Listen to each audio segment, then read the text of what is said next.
Everyone, তোমরা সবাই কেমন আছো? আশা করি সবাই খুব ভালো আছো। আমিও খুব ভালো আছি। আমি পূজা তোমাদের সাথে শেয়ার করতে চলে আসলাম আবারও একটা নতুন ভিডিও নিয়ে।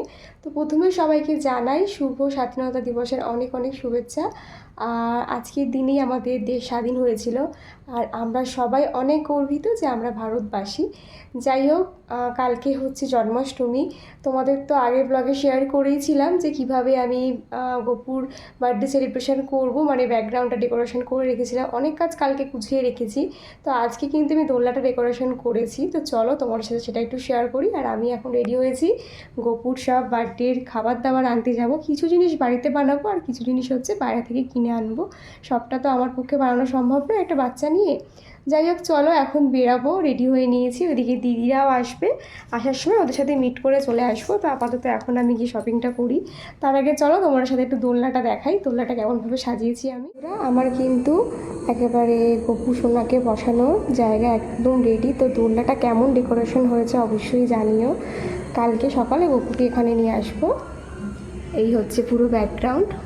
পেছন দিকে তোমার দাদাভাই লাইটটাও সেট করে দিয়েছে।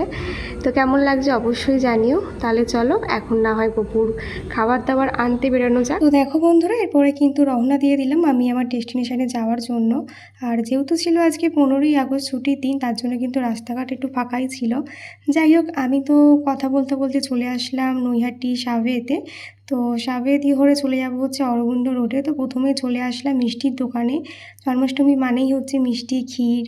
তো এখানে আসলাম গপুর জন্য ক্ষীর আর মিষ্টি নেওয়ার জন্য। তো মিষ্টির দোকানে এসে দেখি এখানে তো মিষ্টির প্রচুর দাম। তবে কিছু করার নেই, নিতে তো হবেই, বছরে একটা দিন গপুকে তার পছন্দের জিনিসটা না দিলেই নয়। তো এখান থেকে ক্ষীর, মিষ্টি, মালপোয়া আর নারকেল নাড়ু নিয়েছিলাম। তারপরে কিন্তু এখান থেকে চলে যাবো ফুলের দোকানে। যেরকম মিষ্টির দাম ঠিক সেরকম কিন্তু ফুলেরও দাম, ফুলেরও প্রচুর দাম।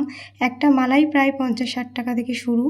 যাই হোক, তবুও ফুলের মালা না নিলেই নয়, সেটাও কিন্তু নিলাম। আর একটা এবছর কিন্তু গোপালের জন্য ফুলের মুটুকও নিয়েছি। তো ফুলের মালাগুলো দেখতে কি কিউট লাগছিল না?